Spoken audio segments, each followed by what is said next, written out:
আজ আমি এসেছি ফকিরাবাদের ব্রিজে। দেখতে পাচ্ছ এটা ফকিরাবাদের ব্রিজ। তো আসসালামু আলাইকুম। তো সকলে কেমন আছো? তো আজ আমি এসেছিলাম ফকিরাবাদের ব্রিজে, আর সেখান থেকে আমি ফুটেজ সংগ্রহ করেছি। তো সম্পূর্ণ ভিডিওটি দেখবে এবং কেমন লাগছে ভিডিওটি দেখতে অবশ্যই জানিও।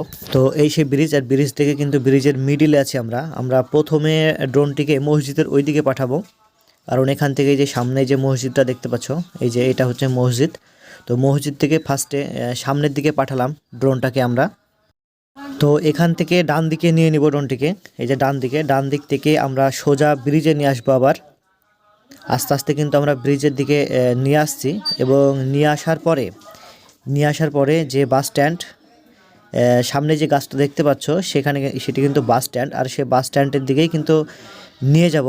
মানে বেশি দূর পাঠাবো না, মানে সেখান থেকে শুধু বাস স্ট্যান্ড পর্যন্তই পাঠাবো ড্রোনটিকে। তো আসলে কেমন লাগছে অবশ্যই জানিও যে ভিডিওটি কেমন লাগছে তোমাদের। শেষমেশ আবার কিন্তু আমরা ড্রোনটিকে ব্রিজের উপরে নিয়ে চলে এসেছি। তো আমাদের ইচ্ছা ছিল যে ব্রিজটার সম্পূর্ণ ভিডিও নিব। তো ব্রিজের মিডিল থেকে দূরে পাঠিয়েছিলাম, এবং পাঠানোর পরে আমরা আবার কিন্তু সেই ব্রিজের কাছে আসলাম, এবং ব্রিজটাকে পার করে যে সেই পাড়ার দিকে কিন্তু আমরা তুলে দিলাম। এই যে মসজিদের যে ওই সাইডে, সেই সাইডের দিকে কিন্তু আমরা ড্রোনটিকে আবার তুলে দিলাম। এই যে আবার কিন্তু সেই ব্রিজের দিকে আমরা ব্রিজের ভিডিও নেওয়ার চেষ্টা করছি, এবং ব্রিজের ভিডিও নিচ্ছি। আর দেখতে কিন্তু খুবই সুন্দর লাগছে, যে সামনেকার যে প্রাকৃতিকগুলো খুবই সুন্দর লাগছে।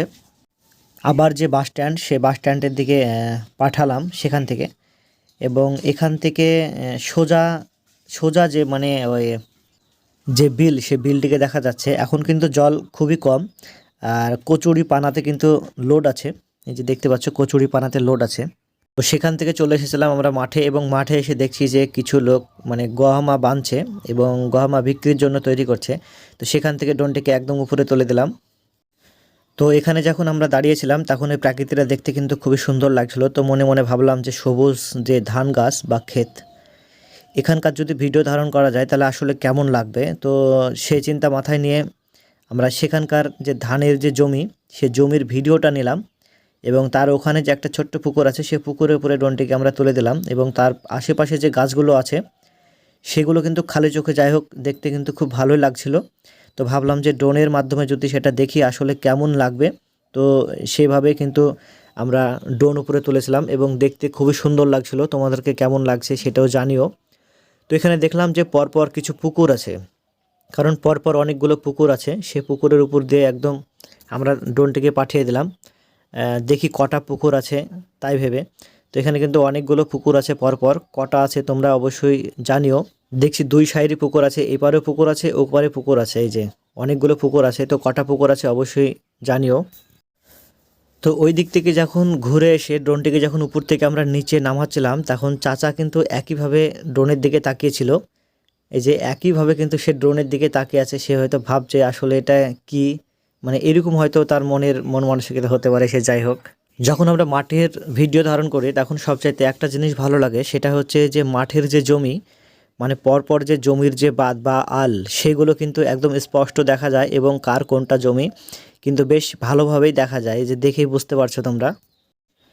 আর বৈকাল টাইম মাঠে ঘোরা মানে বুঝতে পারছো যে কেমন ফিলিংস হয়, কারণ বৈকাল টাইমে সবাই প্রকৃতিকে ভালোবাসে, তাই বৈকাল টাইম সবাই ঘুরতে যায়। আমরাও সেই মতো কিন্তু বৈকালে গিয়েছিলাম। তো ড্রোনটাকে উপরে তুলেছিলাম, এবং খুবই প্রকৃতিটা সত্যি দেখতে অসাধারণ লাগছিল। তোমাদেরকে কেমন লাগছে অবশ্যই জানিও। তারপরে নিচের দিকে দেখলাম যে দুটো বক আছে, কিন্তু ড্রোনটাকে ভাবলাম যে এখান থেকে ড্রোনটা ঘোরাবো, কিন্তু ড্রোনটা ঘোরাতে গিয়ে একটা বক কিন্তু উড়ে গেল। তারপরে দেখছি একটা তো আছেই, তার পাশে দেখছি আর একটা আছে, মানে আমরা বুঝতে পারছিলাম না যে এখানে তিনটি বক আছে। তো যখন ঘোরাছিলাম বকটা কিন্তু মানে ওড়ার ভাব করছিল, কিন্তু উড়ছিল না। তো যাই হোক, এই ছিল আজকের ভিডিও। সবাই ভালো থাকবেন, সুস্থ থাকবেন।